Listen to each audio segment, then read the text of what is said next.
রাধে রাধে। আমরা ভেঙে যাওয়া ও নষ্ট জিনিসগুলোকে কতটা তুচ্ছভাবে দেখি, ফেলেও দিই, তাই না?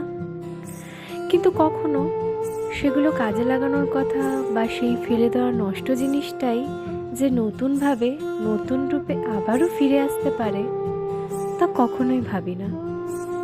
আসলে এটা শুধু কোনো পার্টিকুলার জিনিসের ক্ষেত্রে নয়, এটা হয় আমাদের জীবনের সাথেও। আমরা বুঝতে পারি না, আমরা কখনো কখনো আমাদের জীবনটাকে এতটা ফালতু মনে করি, এতটাই তুচ্ছ মনে করি যে তাকে সাজাতেই ভুলে যাই। কিন্তু দেখো, এই একঘেয়ে ফালতু জীবনটাকে যদি একটু সাজিয়ে নেওয়া যায়, যদি আমরা একটু চেষ্টা করি নিজেদের জীবনটাকে, নিজেদেরকে ভালো রাখার, তাহলে আমাদের সেই তুচ্ছ একঘেয়ে ফালতু জীবনটাই কতটা মহামূল্যবান হয়ে যায় বলো তো। হর হর মহাদেব। সবাই ভালো থেকো।